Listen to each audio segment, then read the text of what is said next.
Hey guys, welcome back to the channel and another quick review. Apologize for the lack of videos lately. I've been really busy, but I haven't forgotten about you guys at all, and I'm gonna do my best to keep making you guys videos as I can. But something interesting came up recently that kind of floored me.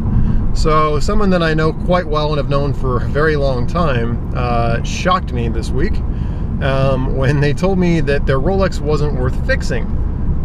Which stunned me. So they have a mid-90s Rolex Datejust that they bought new, and it's actually the same one I used to have on the channel, except it's obviously their watch, not the one I own. But it's a two-tone, and it's the one with the Roman numerals and the white dial. Anyway, they bought the watch new about 1995 or so. They've never serviced it, and the watch is now running erratically. And they took it to a local dealer and were quoted $500 to put it right. And they're all upset, saying, you know, I spent all this money on this watch. It's ridiculous that I have to pay $500 to service this watch. And I have to admit, obviously, my first response to that was, are you freaking kidding me? But clearly they're of this mindset. And I think their reaction to this was just to go buy a new cheap watch. And, you know, to me, my interpretation of this is, I can't believe you've gone over 20 years without servicing the thing. It was running great, and now you're balking at a $500 fee to fix it. I mean, I was expecting more than that. I mean, who knows what kind of wear is inside of this thing. Now, I'm of the belief that you don't service a watch unless it's distributing it or showing issues in terms of losing massive amounts of time or other such things. But, you know, the fact that they're just like, what a ripoff, this watch is going to be $5 to fix, blew my mind. Because, you know, as someone, you know, who's passionate about mechanical things, as a lot of you guys that watch me are, we know that these watches are machines, and they're full of gears and grease, and they run away, and as these gears click away, they create wear, and the oil dries out, and stuff happens. And so, you know, like with your car, you wouldn't go 20 years without changing the oil in your car or your brake pads. I mean, stuff wears out, and it costs money to put right. And, you know, when you're buying a fine watch, you're buying a fine machine that requires maintenance like any other item does. And so their reaction just stunned me. And they're like, I guess they thought that the watch should run forever as it is. And I got to be honest, this isn't the first time I've heard somebody with this kind of a perspective. You know, I've had, you know, several other people too that they'll buy watches that they can afford to pay cash for, but then the second something needs service, it's like they can't afford to service it. You know, and a lot of these watches, especially some of these high-end watches, you know, servicing costs are a very real fact of life. You know, you go out there and you buy like a Jaeger-LeCoultre Reverso, that watch is not going to be under $1,000 to service. You buy an Audemars Piguet Royal Oak, that's going to be a couple $1,000s to service probably.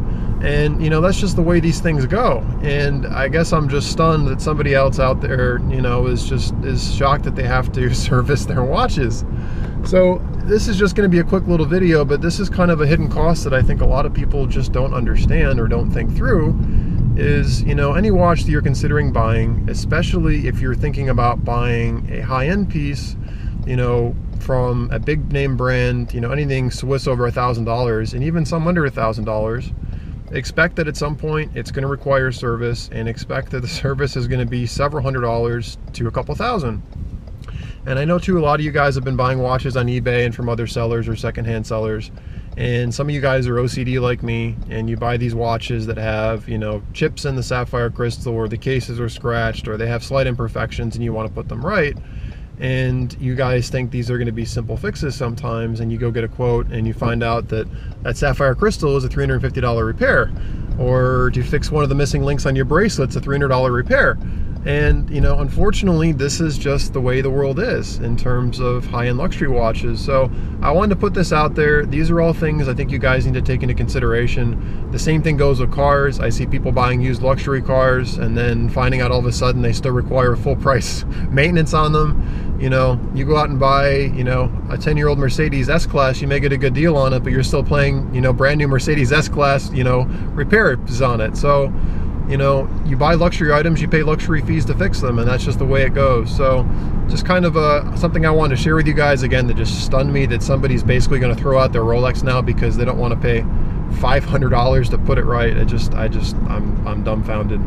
But as always, guys, if you want to buy nice things, you want to buy luxury items, you got to take the full cost into consideration. You know, not only is what it's going to cost you to cut up front, but what's it going to cost you to keep it serviced and to keep it running. And if you're not comfortable with those costs, then don't buy it. And, you know, nothing against you guys. And it's just the way it is, and it's just an unfortunate thing that some people don't take into consideration. So I hope you guys enjoyed this video. Please let me know what you guys think in the comment section below. I don't always get a chance to respond to your comments, but I promise you I do read as many of them as I can, and I do always appreciate them. Some of my keener observers are probably going to notice that the car I'm sitting in is not one they're familiar with. I got rid of my older Lexus LS that I've had as a good companion for many, many years, and I've replaced it with a new one. So I could tell you guys what it is, but I know there's quite a few car aficionados among you guys that watch me, so I'm curious to see if you guys can figure out what it is that I'm driving. But as always, guys, thank you again so much. Really appreciate it. You guys are fantastic, and I'll catch you guys on the next video. Have a great day, guys.